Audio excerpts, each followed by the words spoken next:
E deixa eu puxar aqui as perguntas.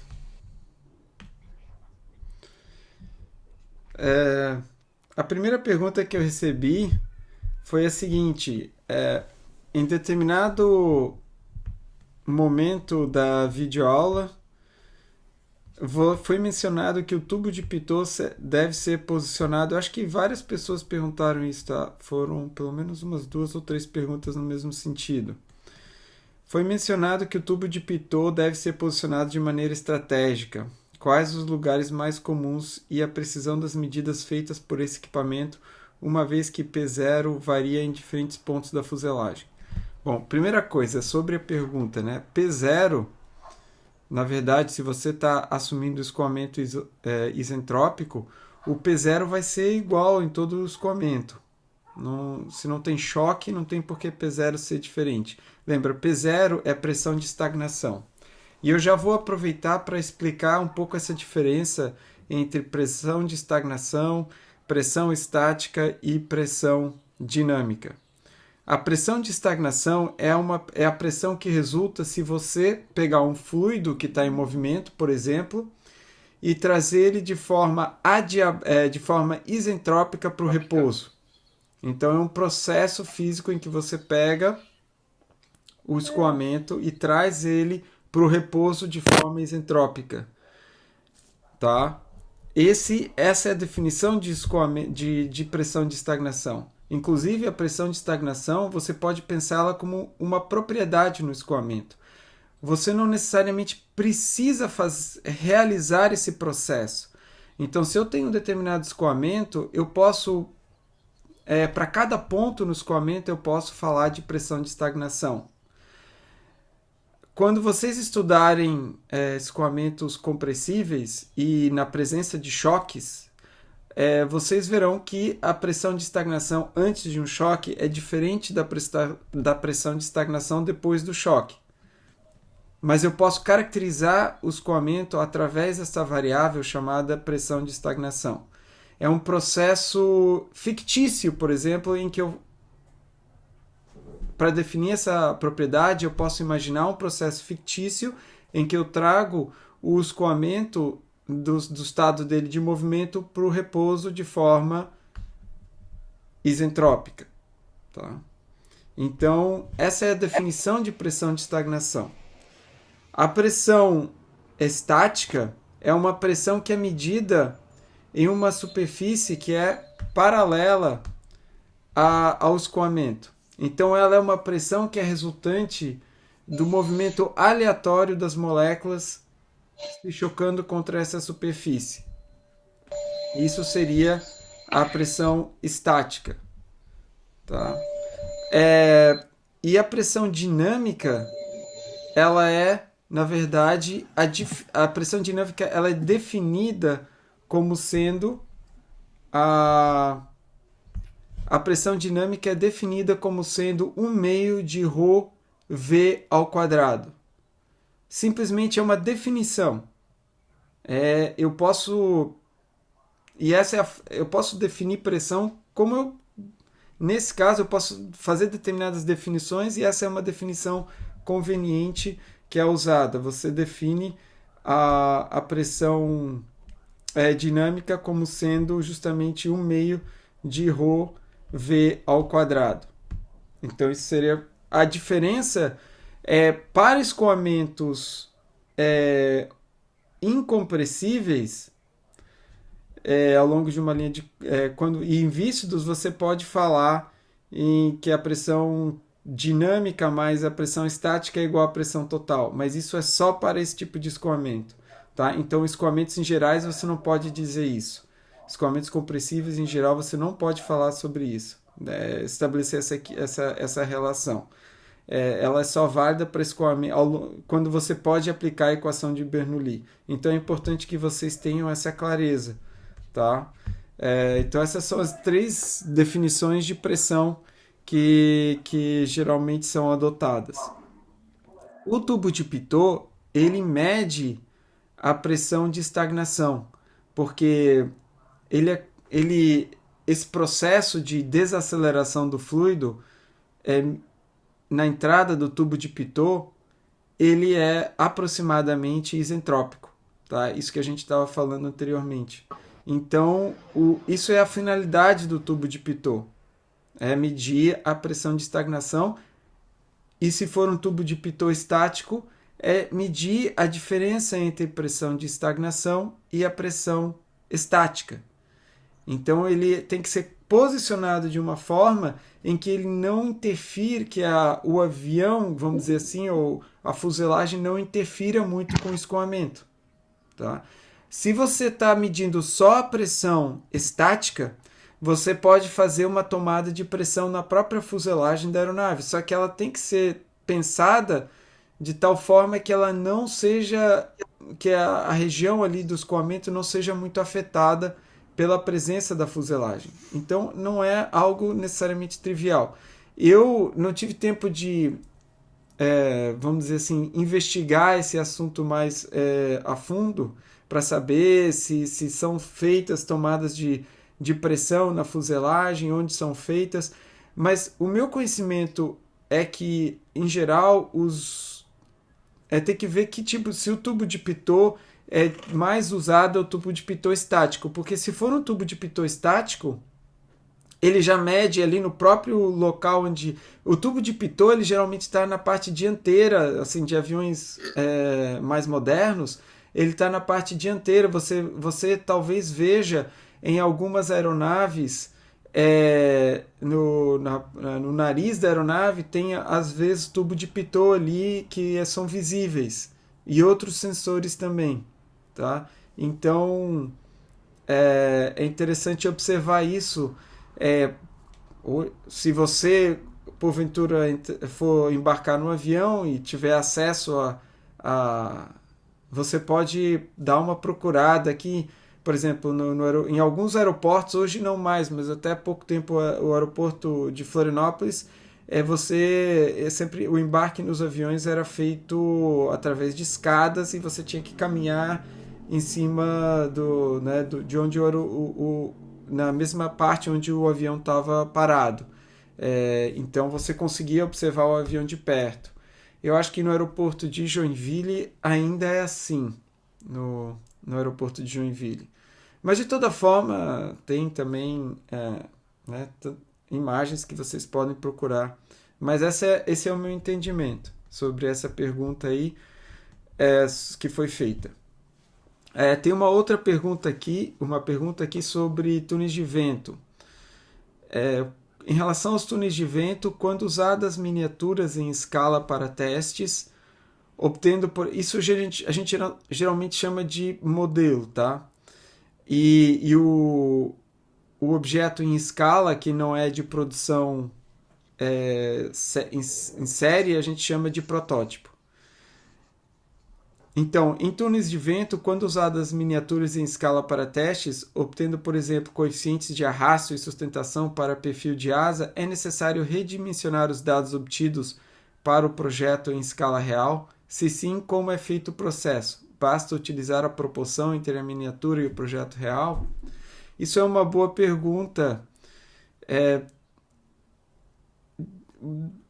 Existem efeitos de escala que podem existir, mas, em geral, a gente parte do princípio chamado de similaridade dinâmica, que significa o quê?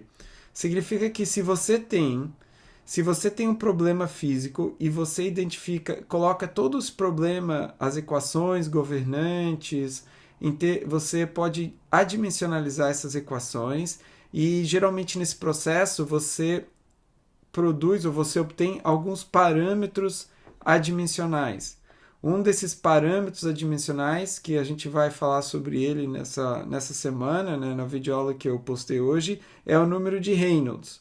Esse é um parâmetro adimensional muito importante dentro da mecânica dos fluidos. Mas existem outros parâmetros adimensionais.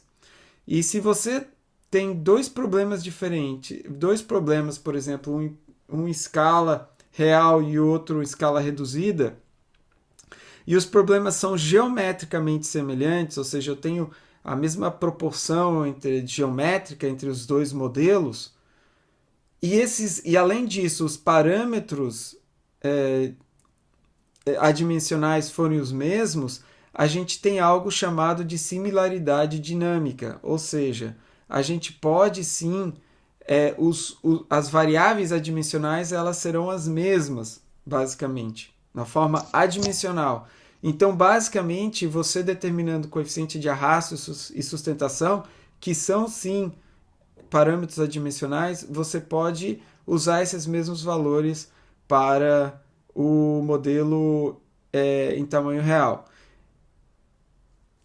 Tentando descobrir o que é Então, essa é uma possibilidade. Agora, é importante a gente ressaltar que podem existir alguns efeitos de escala e nem sempre você consegue, por exemplo, garantir todos os parâmetros adimensionais iguais.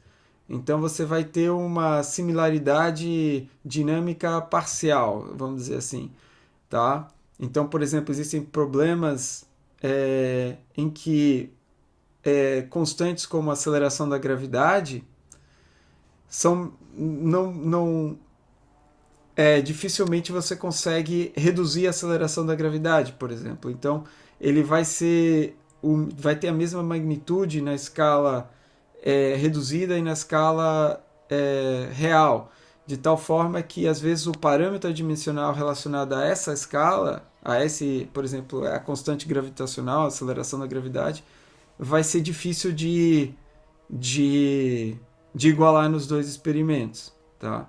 Simplesmente porque a gente não consegue alterar esse parâmetro facilmente. Parâmetros como tamanho a gente consegue alterar, viscosidade até pode ser, fazendo experimentos com diferentes fluidos, mas fundamentais da natureza a gente não consegue, tá? Então é importante termos isso em mente quando formos fazer experimentos e identificarmos os principais parâmetros adimensionais. Tem uma outra pergunta aqui. Também na seção sobre túneis de vento é mostrado um esquema simplificado de um túnel de vento dividido em 3 partes: reservatório, seção de testes e difusor. A necessidade de uma redução de velocidade no difusor é uma questão de segurança ou vai da necessidade da instalação? Eu acho que são as duas coisas. Tem uma questão de custo, a gente vai ver para você operar uma. Inclusive, eu acho que isso está no exercício, um dos exercícios que pediram para resolver, que foi o 4.19. Você tem uma diferença de pressão que você precisa aplicar para fazer o. Você precisa uma diferença de pressão que é necessário aplicar justamente para você conseguir fazer o escoamento. E quando você tem um difusor e essa diferença de pressão que é necessária aplicar, ela diminui. Então a operação se torna mais a operação se torna mais econômica, tá? Então essa é a vantagem de ter o difusor. Tem esse lado da segurança também. Imagina, se você tem um túnel de vento em alta velocidade e a saída está aberta, mesmo que seja aberta ao ambiente externo, por exemplo, você pode causar, você precisa ter uma área protegida para que esse escoamento não cause nenhum dano. Então, de uma certa forma, tem um pouco essa questão da segurança também. Eu acho que Professor, pode falar. uma dúvida que eu fiquei depois que eu enviei a tarefa e tudo mais, que eu fiquei pensando hoje, inclusive, sobre isso. Se, por exemplo, o túnel de vento ele é feito sem esse difusor e tem assim, tipo, não tem a proteção adequada e tudo mais, e acaba passando, sei lá, um passarinho, ele vai sentir o efeito da pressão também? Ele vai ser, tipo, esmagado ou ele vai ser só empurrado para longe? Porque se essa seção do túnel estiver aberta para a atmosfera, a pressão na saída vai ser obrigatoriamente a pressão atmosférica. Porque essa é a pressão que tem na saída do túnel. Né? A não ser que você tenha os túneis de vento supersônico, que ali você pode ter ondas de choque e tudo. Mas é mais uma razão para você não operar um túnel de vento nessas condições. Existem muitos túneis de vento, em geral, eles geralmente têm, todos que eu conheço, têm seção tem um difusor presente. Existem túneis de vento de seção aberta e seção fechada. Esse esquema que foi mostrado no livro é de um túnel de vento de de circuito aberto, ou seja, o ar entra para um lado e sai pelo outro. Não há um circuito fechado. Existem muitos túneis de vento onde o circuito é fechado. O custo de operação é menor porque de uma certa forma você aproveita a quer dizer, a energia do escoamento, você não precisa acelerar o escoamento da condição de repouso, você está sempre aproveitando um pouco a quantidade de movimento que o escoamento já tem. Existem outros desafios associados a túneis de vento de circuito fechado. Em geral, você tem um problema que o escoamento dissipa calor nas paredes e também o próprio calor dependendo de como você aciona o túnel de vento, então a temperatura dentro do túnel de vento pode aumentar e aí você precisa saber como corrigir isso ou como considerar esse efeito nas análises que são feitas dentro do túnel de vento, porque as propriedades do fluido vão variar um pouco, tá? Como vocês vão ver na videoaula que eu postei essa semana, a viscosidade do ar tende a aumentar com a temperatura, ao contrário de fluidos, em que a viscosidade diminui com a temperatura em geral. Então, existem muitas considerações que precisam ser feitas, mas túneis de vento de seção circuito aberto são mais simples de construir, porque são menores, você precisa uma área menor. Então, para aplicações geralmente onde uma potência de acionamento não muito grande é requerida, eles são preferidos. Agora, quando você quer atingir velocidades maiores na seção de teste, em geral os túneis são de seção são de circuito fechado. Você também Entendi. tem túneis de vento em que vocês são sopradores ou sugadores. Ou seja, você pode colocar o elemento motriz na entrada ou na saída, em vez de ele puxa.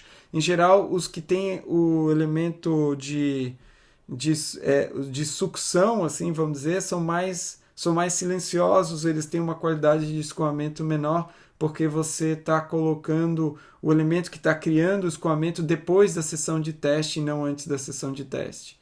Então, já respondendo a umas outras perguntas que surgiram nesse sentido, a própria existência por exemplo, de uma hélice dentro do túnel de vento que impulsiona o escoamento ou faz o escoamento acontecer,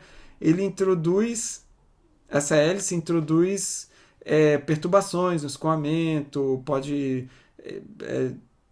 perturba os escoamentos de forma significativa. Então, em geral, na sessão de teste, você quer um escoamento organizado, um escoamento pouco perturbado. Então, para você conseguir isso, você geralmente passa o escoamento antes de chegar na sessão de teste através de várias telas que têm o objetivo de diminuir essas perturbações, e você também tem a própria contração, que é um dispositivo que também tem o objetivo de, entre aspas, vamos dizer, relaminarizar o máximo possível o escoamento que entra na sessão de testes.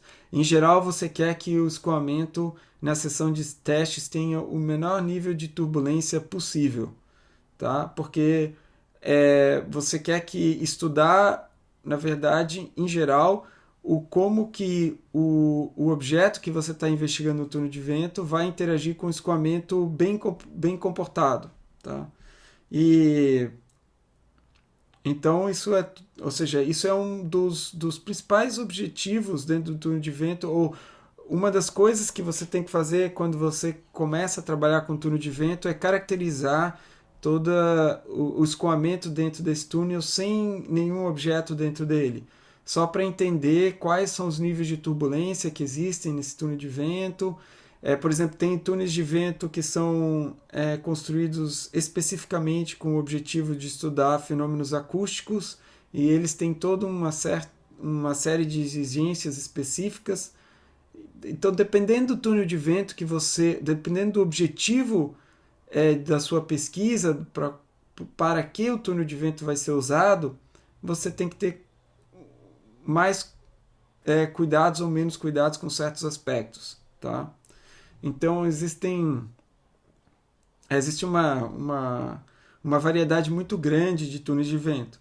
Existem túneis de vento supersônicos que funcionam, por exemplo, em vez de você ter um ventilador, você tem um gás, ou uma hélice, você tem um gás comprimido, na verdade, em geral. Você tem um vaso de pressão, você comprime o gás e depois uma grande quantidade de gás, e você deixa esse gás escoar através do túnel. Você basicamente abre uma válvula e deixa o gás passar através do túnel. Mas aí você tem um tipo de operação que ele tem um tempo limitado, que é o tempo para a pressão no vaso de pressão não diminuir significativamente. Então o tempo que você tem disponível para ensaio é um pouco menor, mas também é usado. Tem tubos por exemplo, tem túneis de vento até hipersônicos que são acionados por um dispositivo chamado tubo de choque. Então você tem um dispositivo chamado tubo de choque acoplado a um túnel de vento. Então eu acho que inclusive o Instituto de Estudos Avançados lá da IEAV, lá em São José dos Campos, eles têm um túnel de vento desses hipersônicos, tá? Então eu acho que eu já tive lá, eu pude visitar esse túnel. Nesse caso, o escoamento ele é muito rápido, né? Escoamento muito veloz, mas o tempo que você tem para fazer a medição é da ordem de milissegundos só. Então é basicamente um escoamento em que o gás passa rapidamente por um objeto e o tempo que você tem é muito pequeno para fazer essa medição. Então todo o seu sistema de aquisição tem que ter uma frequência de aquisição muito elevada para você conseguir medir uma quantidade de dados satisfatória, tá? Deixa eu continuar aqui com as perguntas.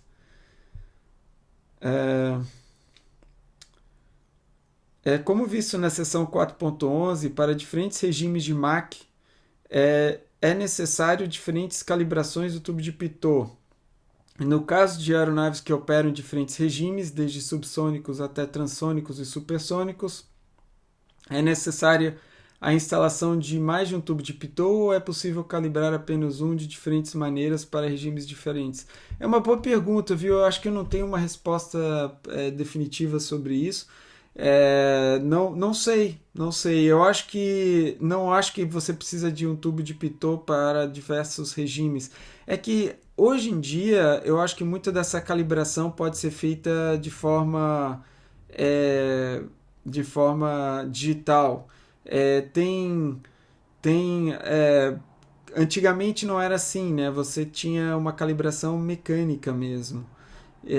Mas hoje eu acho que os sistemas são mais modernos, permitem esse tipo de calibração. Agora, com relação a essas aeronaves que voam em diferentes regimes, realmente é uma boa pergunta. Você de fato poderia ter mais de um tubo de Pitot para cada regime e fazer essa calibração, mas eu não sei te dizer como isso de fato é feito. Não consegui ir atrás dessa informação, tá? Mas é uma boa pergunta.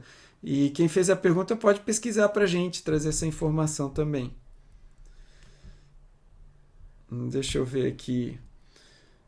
Os ventiladores usados para formar o fluxo de ar geram perturbações no fluxo prejudiciais aos resultados dos testes? Foi o que eu justamente comentei, sim. Então você precisa controlar o escoamento, você precisa reduzir essas perturbações, através, por exemplo, de essas telas que eu mencionei, que geralmente são telas que têm uma estrutura que a gente chama de favo de mel, são estruturas hexagonais e em que o escoamento passa por uma série dessas telas que vão quebrando, entre aspas, essas perturbações e tornando o escoamento mais organizado, mais laminar. Fiquei um pouco confuso quanto aos conceitos diferentes de pressão. Então, foi justamente essa questão que eu falei, né, de pressão de estagnação, pressão dinâmica e pressão estática. No livro, aqui tem uma pergunta sobre sessão de teste aberta, tá? Então, existem sim por exemplo, em experimentos aeroacústicos, muitas vezes é interessante você quer medir ruído um pouco distante. Também para medir ruído dentro do túnel de vento fica difícil se você tem paredes em volta do objeto que está gerando ruído, porque as ondas sonoras vão ficar refletindo sobre as paredes e isso pode dificultar o entendimento ou o processamento dos dados. Então, às vezes você coloca a sessão de testes, uma espécie de câmera anecoica, e você deixa a sessão aberta.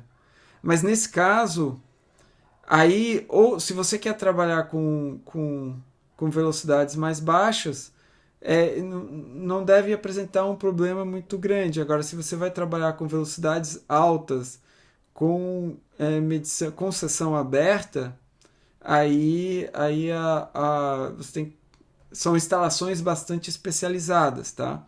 Aqui na Universidade Federal em Florianópolis tem um experimento com um jato turbulento. É um jato, tá? Então você não tem um túnel de vento, simplesmente tem um jato, mas eles trabalham com jato em número de Mach relativamente alto, e com o diâmetro do jato, eu acho que é da ordem de 1 ou 2 polegadas, então é um jato relativamente grande, e existe toda uma câmara anecoica preparada para receber onde esse jato sai, e aí tem muitos microfones que captam o ruído desse jato, e eles estão investigando o ruído de jato com o objetivo de aplicações aeronáuticas também.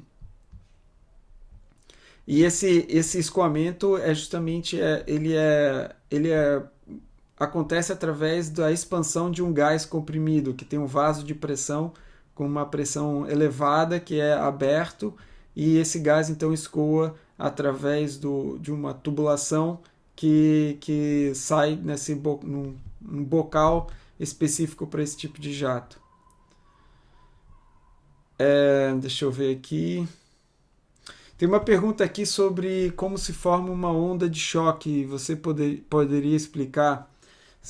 Sim, uma onda de choque, eu notei, vocês viram, né, que quando a gente calculou a velocidade do som, a gente viu que as propriedades do escoamento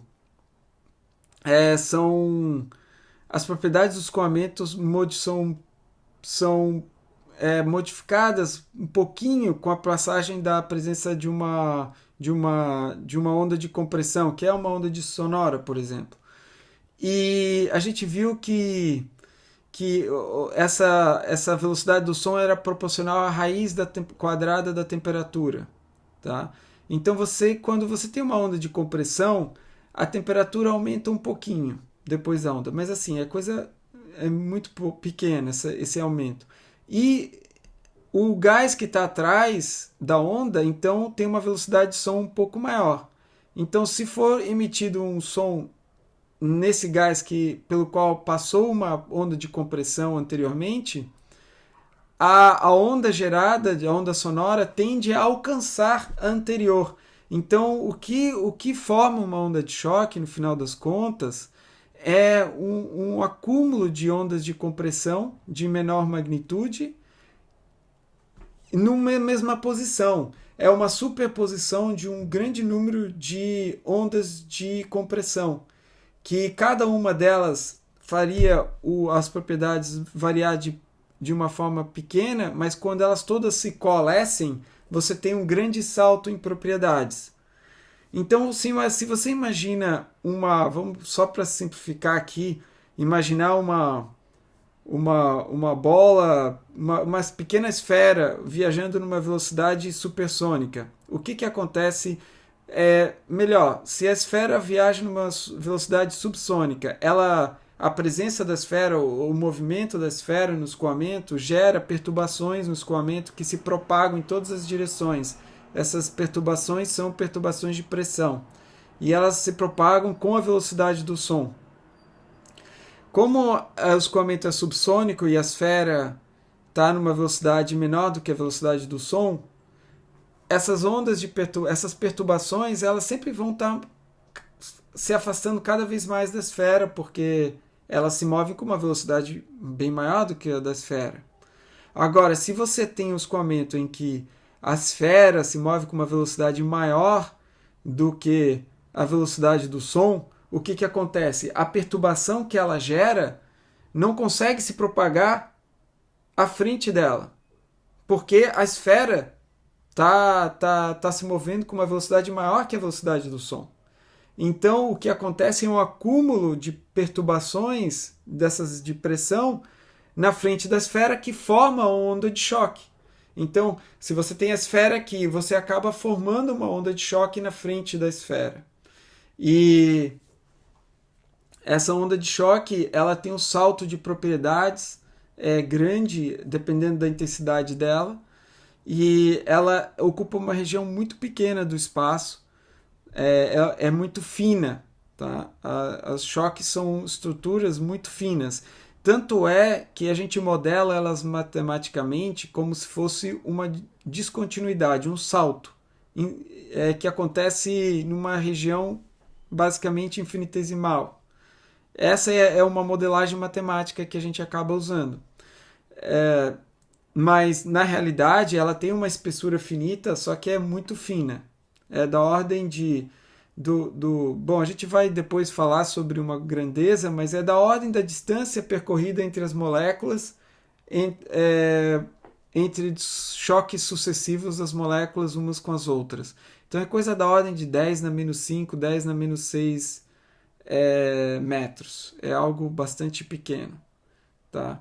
Então, essa é assim que se dá a formação de choques. Na parte eu acho que aqui tem uma outra de tubo de Pitot. É uma que eu já falei sobre isso. Aqui tem uma outra pergunta: o que é um fluxo ou escoamento? Aqui está escrito semi-unidimensional, não sei se essa é a terminologia usada no livro. Eu costumo usar uma terminologia chamada quasi-unidimensional. E o que isso significa? É um modelo, é uma aproximação. O que a gente diz? O que quer dizer isso? Um escoamento quase unidimensional quer dizer que, por exemplo, no túnel de vento que a gente está analisando, a gente tem diferentes seções transversais do túnel, né, que vai mudando a área. Quando a gente diz que o escoamento é quase unidimensional, a gente diz que numa seção as propriedades, a velocidade, densidade, temperatura são todas constantes na seção. Não vão mudar, por exemplo, se eu estou mais próximo da parede, para o meio do escoamento, para o lado. Vai ser sempre a mesma propriedade na seção. Mas de uma seção para outra pode mudar. O que não muda é na seção. Isso é uma aproximação, tá? Então, no caso de um escoamento dentro de um túnel de vento, se a gente designa distância ao longo do escoamento de x, o que a gente quer dizer com esse modelo é que as propriedades só mudam com x, não vão mudar com a direção y ou z, tá? Só vão mudar com x. Então esse é o que chamamos de modelo, é uma aproximação, é importante deixar isso claro.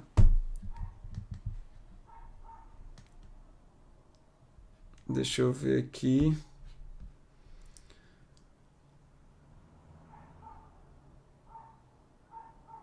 Aqui tem uma pergunta novamente entre diferença de pressão estática e pressão total, tá? Ou pressão de estagnação. Tem algumas situações em que elas são iguais. Por exemplo, se você está parado, né, a pressão estática e o escoamento assim dentro dessa sala, por exemplo, onde eu estou, a pressão estática vai ser igual à pressão de estagnação, porque o escoamento está na condição de estagnação, ou seja, não tem uma velocidade do fluido. Então, dependendo da situação, a pressão estática é igual à pressão de estagnação. Mas quando você tem um escoamento com velocidade não nula, a pressão de estagnação vai ser diferente da pressão estática. Então, recapitulando, né, a pressão de estagnação é a pressão que eu obtenho quando eu trago o escoamento de uma condição em que ele está se movimentando com uma determinada velocidade para a condição de estagnação ou velocidade zero de forma isentrópica. Fiquei com uma dúvida em relação a como o modelo aerodinâmico que será testado em um túnel de vento é posicionado dentro dele. Ele fica preso por cordas ou por alguma haste fixa? Se sim, isso influencia no resultado do teste? Depende a resposta. Tem modelos que ficam presos por uma haste, inclusive essa haste geralmente é ligada a um instrumento que pode ser chamado de balança, que vai medir a força, as diferentes componentes da força ao longo de diferentes eixos e também momentos também. Então tem essa possibilidade. Muitas vezes você fixa o modelo, ou por exemplo, se você está falando de uma asa, você fixa um aerofólio, né, com uma asa 2D, entre aspas, você fixa nas laterais do túnel, ou tanto na posição horizontal, quanto pode ser também na posição vertical, você pode fixar. Então tem diferentes formas de você fixar elementos dentro do túnel de vento, dependendo do que você vai medir. Por exemplo, você também usa túneis de vento para investigar escoamento em torno de estruturas, por exemplo, edifícios, prédios, e você vai colocar um modelo lá. Você pode fixar na própria base do túnel, onde, isso vai representar, por exemplo, o solo. Por exemplo, você pode colocar coisas ali, inclusive para simular vegetação, outros tipos de coisas, elementos que existem reais, né? Então, tem diferentes soluções para você fixar estruturas dentro do túnel de vento, objetos, e vai depender do que você está medindo, qual que é a finalidade do experimento. A respeito do manômetro, e sim, a segunda parte da pergunta é se isso de alguma forma influencia. Pode influenciar, inclusive tem um fenômeno. Quando você coloca, por exemplo, um modelo dentro do túnel de vento, por exemplo, modelo de um avião, você está querendo. Se for por uma haste, você tem uma haste ali que na realidade não tem, né? No mundo real você não vai ter uma haste segurando o teu avião. Então você tem que considerar a presença. Geralmente você faz um ensaio para medir as forças sobre a haste sem nada, depois você coloca o modelo com a haste, e aí você faz novo conjunto de medidas, e você, com base nas diferenças entre os dois, você consegue estimar qual que é a força produzida só sobre o próprio objeto. Existem também formas de você minimizar os efeitos da presença de uma haste, por exemplo, você pode carenar a haste, colocar uma estrutura aerodinâmica em torno dela para diminuir qualquer tipo de arrasto que exista sobre essa haste, isso ajuda. Você também existe um outro fenômeno que ocorre em função de um efeito chamado de blocagem, que é o seguinte: você, quando coloca uma estrutura dentro do túnel de vento, você obstrui o túnel de vento, você obstrui a seção de testes, né? Você coloca um objeto lá, o escoamento ele é obstruído e ele tem que passar em volta desse objeto. E quando ele passa em volta, você tem uma parede também, em geral, né? Você tem paredes no túnel de vento, então há uma aceleração do escoamento na região da seção de testes, em torno do objeto pela presença do próprio objeto. Para conservar massa, a gente vê que se a gente diminui a área transversal, a gente tem que aumentar a velocidade. Vocês viram isso da equação da continuidade. Então, existem correções para as medições dentro da seção de teste baseado nesse efeito chamado de blocagem. Em geral, você deseja que reduzir ao máximo esse efeito de blocagem. Isso significa a seção de teste maior para um determinado modelo, mas às vezes não é possível, então você corrige da melhor forma que você tiver disponível. Tem uma outra pergunta,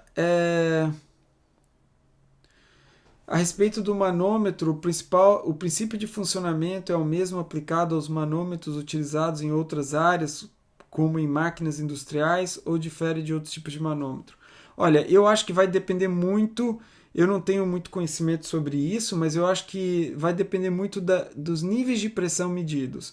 Em geral, as diferenças de pressão aerodinâmicas não chegam a ser, assim, comparados, por exemplo, com pressões mecânicas que são medidas, elas em geral são menores. Então, por exemplo, aqui a gente está no modelo do manômetro, a gente tem por exemplo, um fluido, um sensor de pressão que está sujeito a uma diferença de pressão, até mesmo uma pressão absoluta, mas no caso do manômetro em U, por exemplo, você tem um fluido ali. Se esse fluido essas pressões forem muito grandes, o fluido vai ser comprimido e aí pode dar erros.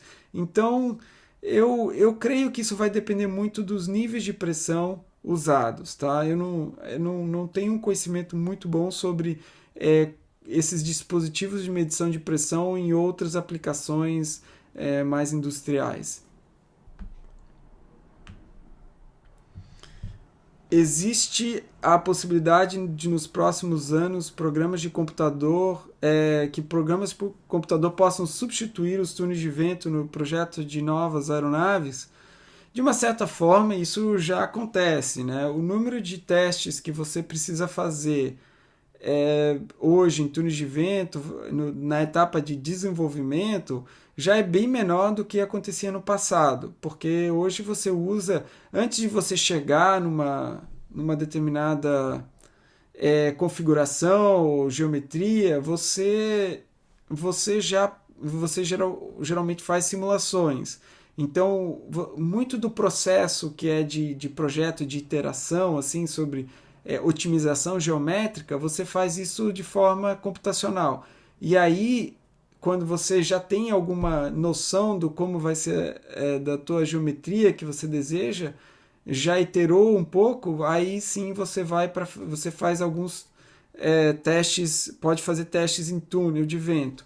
Mas eu acho que essencialmente você nunca, pelo menos no futuro próximo, não vejo como você pode escapar de fazer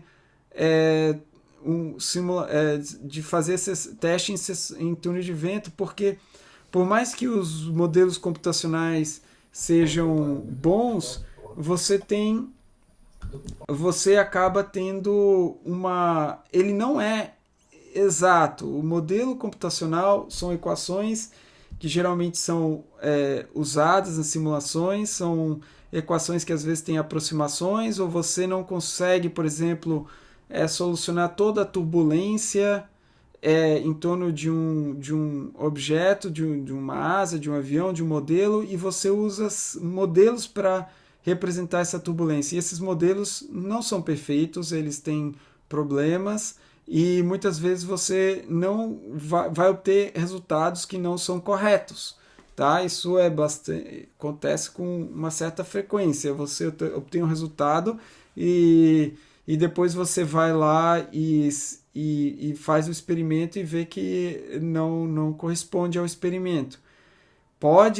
Muitas vezes isso é um problema da modelagem que é usada. E eu devo enfatizar que a solução numérica computacional, muitas vezes ela parece razoável. Não é que você olha a solução computacional e ela é visivelmente errada. Não, às vezes ela parece uma coisa sensível, sensata. Aí depois você vai comparar com o experimento e verifica algum problema. Eu lembro de um caso, eu não lembro bem, mas eu vou tentar compartilhar com vocês um caso que eu vi recentemente justamente sobre isso, em que um componente não foi testado, se não me engano, muito bem testado no túnel de vento, foi desenvolvido basicamente com CFD e depois se verificou que ele apresentou problemas justamente porque a simulação não correspondia muito bem à realidade, tá? Então é sempre o último juiz final, né, vai ser o experimento. Por enquanto ainda é assim. Talvez no futuro longínquo a gente não precise mais fazer muitos experimentos, mas por enquanto. E eu acho que isso é bem longínquo mesmo, viu? Porque. É, mesmo porque hoje você consegue resolver problemas de uma escala de engenharia, mas em geral só em supercomputadores e o acesso a esses supercomputadores é limitado, não é algo que nem mesmo assim corporações, indústrias necessariamente têm disponível sempre. São estruturas caras de ser mantidas, então em geral o que acontece é que são os maiores supercomputadores são de instituições, são patrocinadas por governos, né? Hoje aqui no Brasil o maior é o Santos Dumont, mas assim na escala assim de supercomputadores ele fica em Petrópolis, eu acho, e no caso assim, se você pegar o ranking de supercomputadores, o Santos Dumont tá. Eu acho que ele é top 500 do mundo, alguma coisa assim, mas ele não é de longe, por exemplo, comparável aos supercomputadores que tem na China hoje em dia. Mas respondendo assim, resumidamente, acho que ainda os túneis de vento, experimentos, têm vida longa. Além disso, tá. E como é projetado o motor de um foguete? Bom, isso aqui, até a gente tem uma disciplina no currículo que é só sobre. Não é só sobre isso, mas aborda esse assunto.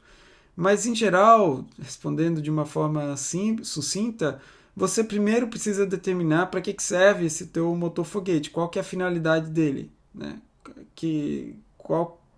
Para poder dimensioná-lo corretamente, escolher também os tipos de materiais que você vai usar no motor foguete, o tipo de propelente, a complexidade se vai ser um motor foguete propelente sólido, se vai ser um motor foguete propelente líquido ou híbrido até. Então, então muitas perguntas que precisam ser feitas antes de você começar realmente a pensar no projeto de um motor foguete. E o motor foguete ele encompassa muitas coisas, né? A parte que é mais visível é o bocal, mas o bocal é um dos componentes de um motor foguete. Você tem a câmara de combustão, você tem o sistema de injeção e todos eles são componentes críticos. Por exemplo, o injetor, no caso de um sistema, a placa injetora, né, de combustível e oxidante, no caso de um sistema líquido,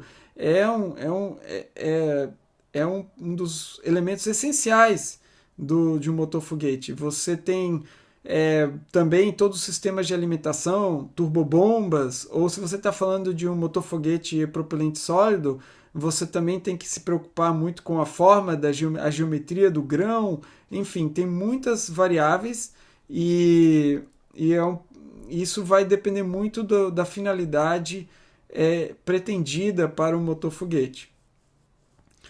Uma pessoa pediu para eu dar uma olhada no exercício para tentar mostrar como a resolução do exercício 4.19.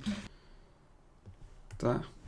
Vocês estão vendo, né? Então, o exercício 4.19 ele tem são dois túneis de vento, né? Você tem o túnel de vento A, em que você faz a saída na seção de teste, né? Você tem uma velocidade aqui na seção de testes V2, você tem área 1, aqui você tem uma velocidade V1, e você tem uma pressão P1, aqui você vai ter também área 2 e P2, né? E você tem uma situação B, em que você tem um difusor.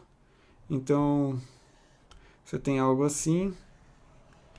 Aqui você vai ter também área 1, V1, P1. Aqui, a seção de testes, você tem o V2, área 2 e P2. E aí essa seção do difusor vai reduzir a velocidade. Você tem área 3, V3 e P3, tá?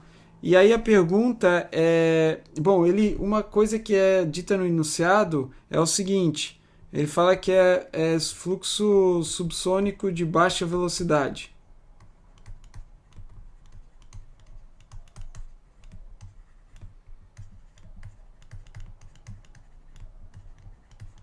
Então, com isso, a gente supõe que o Mach é menor do que 0,3.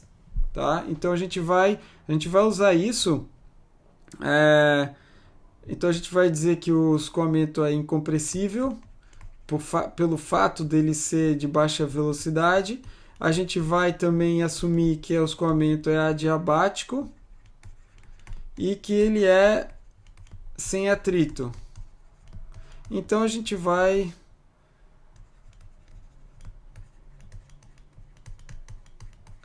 usar essencialmente a equação de Bernoulli. Então a gente vai dizer que P mais, deixa eu colocar aqui, então o fato dele ser adiabático é incompressível e a gente vai aplicar ao longo de uma linha de corrente, vamos dizer, uma linha de corrente aqui ao longo do centro do túnel de vento, dessa seção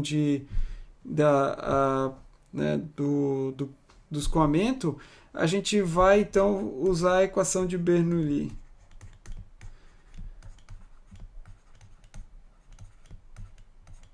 E essa equação de Bernoulli diz que P mais ρV ao quadrado sobre 2 é uma constante, né?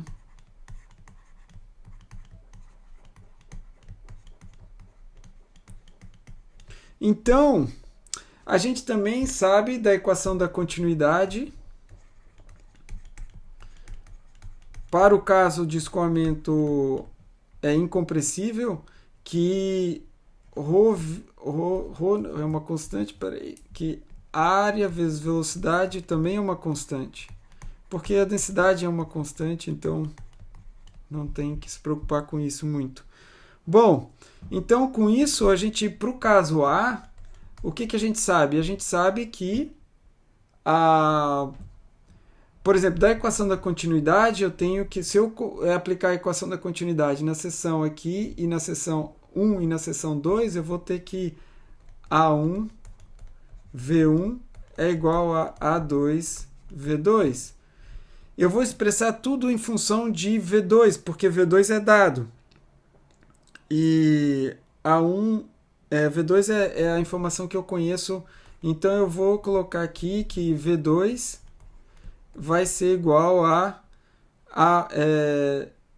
desculpa, eu vou escrever tudo em função de V2. Então, V1 vai ser igual a V2 que multiplica A2 sobre A1, certo?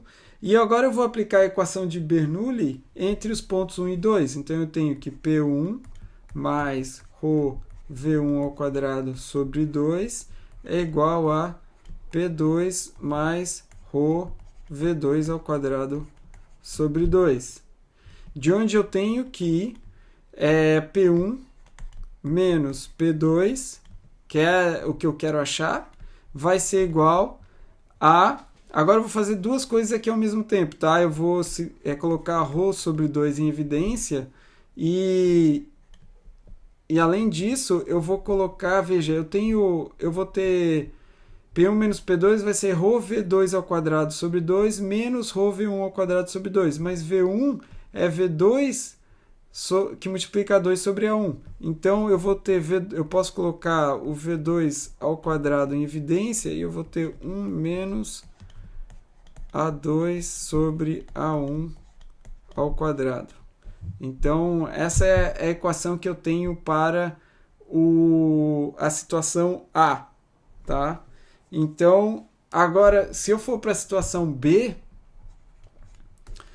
eu tenho 3 seções. Então, o que eu quero fazer, eu vou escrever a velocidade 3 em função da velocidade 2 e a velocidade 1 em função da velocidade 2. A velocidade 1 em função da velocidade 2 é essa equação aqui, é igual a obtida na parte A. E a velocidade 3 em função da velocidade 2 vai ser V2 A3 sobre A2. Tá? Desculpa, A2 sobre A3. A2 sobre A3. De tal forma que V3A3 é igual a V2A2. Isso tem que ser satisfeito na equação da continuidade. Tá? Então, quando eu faço agora a diferença entre... Eu quero saber a diferença entre o ponto 1 e o ponto 3. Então, eu tenho que P1 mais ρ V1 ao quadrado sobre 2 é igual a P3 mais ρ V3 ao quadrado sobre 2. E eu quero, então, calcular P1 menos P3. E quando eu fizer isso, veja, agora eu não tenho nem mais V2 nessa expressão, mas eu vou substituir o V1 por V2, que multiplica A2 sobre A1, e o V3 por V2, que multiplica A2 sobre A3. Então, quando eu faço isso, eu vou ter... eu posso colocar aqui em evidência novamente, eu vou ter ρ sobre 2, V2 ao quadrado, que multiplica... Agora, eu vou ter A2 sobre A3 ao quadrado menos A2 sobre A1 ao quadrado. Então, veja, eu tenho agora expressões para P1 menos P2. E agora, simplesmente, eu posso substituir os valores. O ρ, ele não dá o ρ, né? Eu não vi o ρ, mas você pode achar o ρ do ar, condições normais de temperatura e pressão. Outra forma de você fazer fazer o seguinte, é você calcular o seguinte, você dizer assim, ó, veja que se eu dividir P1 sobre P1 menos P2 sobre P1 menos P3, você dizer assim, ó, P1 menos P2, eu vou colocar dizer que isso aqui é a condição A, né? Que a gente viu ali sobre P1 menos P3, isso aqui é o caso B, né? O que isso aqui vai dar? É a diferença de pressão que você tem entre o início e o final do escoamento. Se eu dividir isso por isso, esses ρs, V2, ρ e o V2 vai cancelar e você só vai ter uma relação de áreas. Você vai ter 1 menos A2 sobre A1 ao quadrado dividido por A2 sobre A3 ao quadrado menos A2 sobre A1 ao quadrado. Lembrando, o problema, se você... Eu vou colocar aqui, esqueci de escrever, né? Mas a gente tem que A1 é igual a 20 pés ao quadrado, a gente tem que A2 é igual a 4 pés ao quadrado, a gente tem que A3 é igual a 18, eu acho, A3 igual a 18 pés quadrado, e a gente tem que V2 é igual a 200 milhas por hora. Então, esses são os dados que a gente tem. Eu acho que é isso. Então, veja, eu posso, se eu quiser calcular essa razão de pressão, eu tenho que, se eu substituindo os valores, então eu vou colocar aqui, se eu botar substituindo os valores, vou ter o quê? Que P1 menos P2 do problema A, ou da configuração A, sobre P1 menos P3 da configuração B, vai ser igual a 1 menos A2 sobre A1. A2 é 4 e A1 é 20. Então isso aqui dá 4 sobre 20, que é 1 quinto, né? 1 quinto ao quadrado dividido por A2 sobre A3. A2 sobre A3 A2 é 4 e A3 é 18. Isso aí é 2 nonos, né? Eu posso escrever 2 nonos ao quadrado menos também 1 quinto ao quadrado. Se vocês fizerem essa conta, isso aqui dá mais ou menos 100. Se eu fizer certo, tá? Confere aí, porque não tenho certeza. Eu fiz meio rápido, eu não tenho certeza se... Mas basicamente o que está dizendo? Está dizendo que a pressão, a diferença de pressão no caso 1, no caso A, pode ser, para você operar nessa condição, vai ser 100 vezes a diferença de pressão que você tem no caso B. E o trabalho que você vai realizar está relacionado com essa diferença de pressão, para você fazer esse escoamento acontecer. Então, vale a pena você usar um difusor, porque, na verdade, quando você usa um difusor, você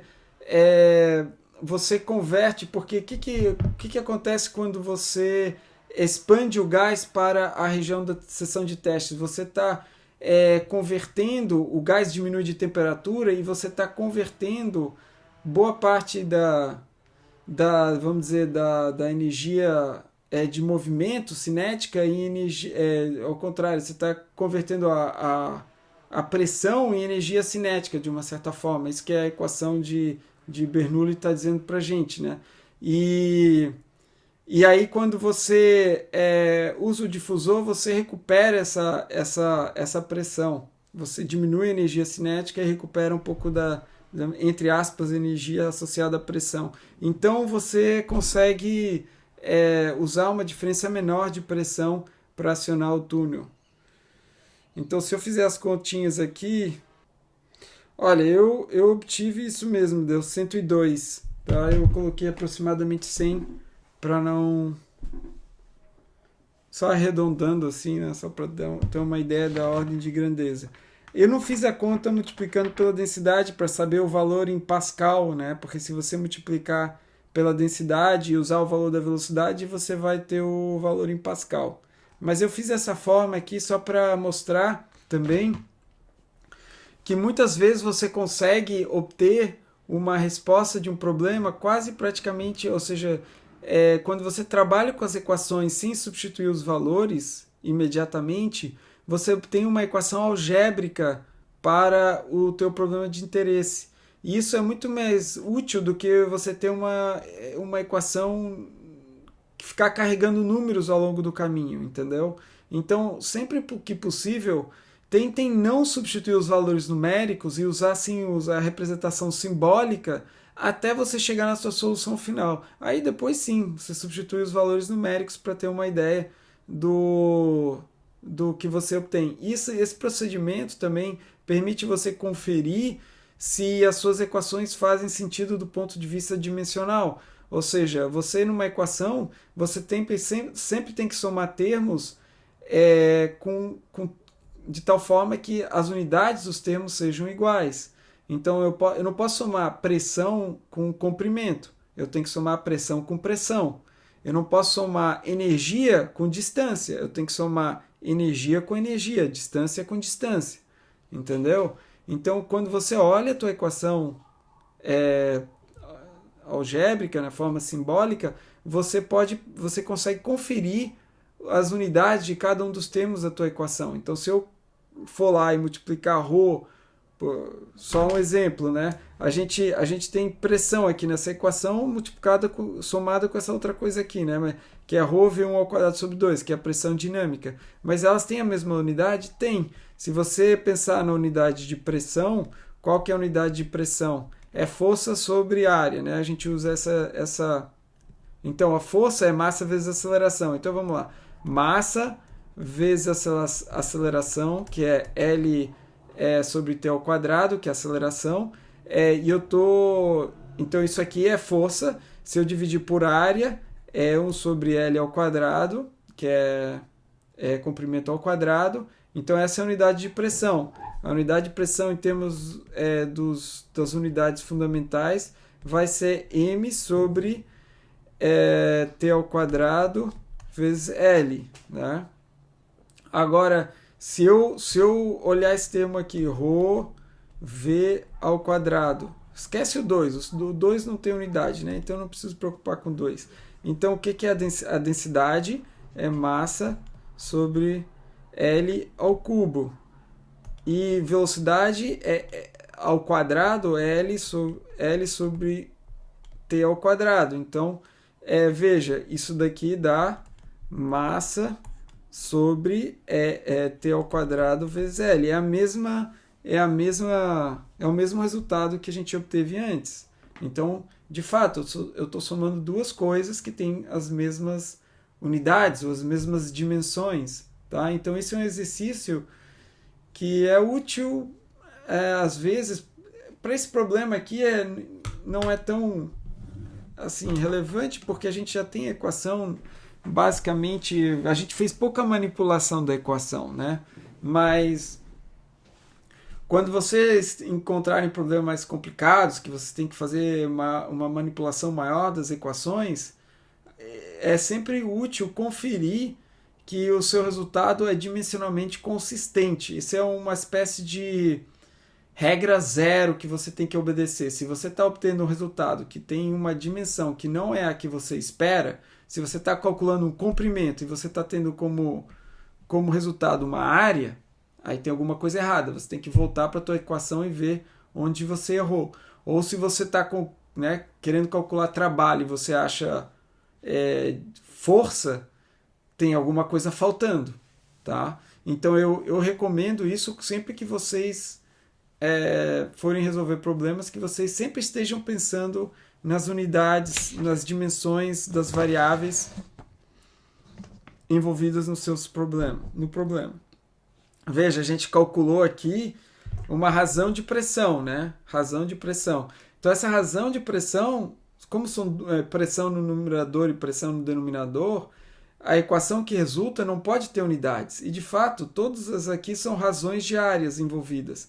Então, quando eu divido duas áreas, o resultado não tem dimensão, é adimensional. Da mesma forma aqui no denominador. Então, pelo menos desse ponto de vista, faz sentido. Tá? E corresponde um pouco com o que esperamos, né? Que realmente a pressão 1 menos pressão 2 na configuração A, que é de seção aberta, vai ser maior do que a pressão 1 menos a pressão 3 na configuração B, em que você recupera parte da pressão pela presença do difusor. Tá bom? Então era isso, pessoal. Obrigado pela presença de vocês. Obrigado a todos aí que abriram a câmera, que torna essa interação um pouco mais fácil para mim. Então a gente se vê na semana que vem. Abraço, pessoal. Boa semana para vocês.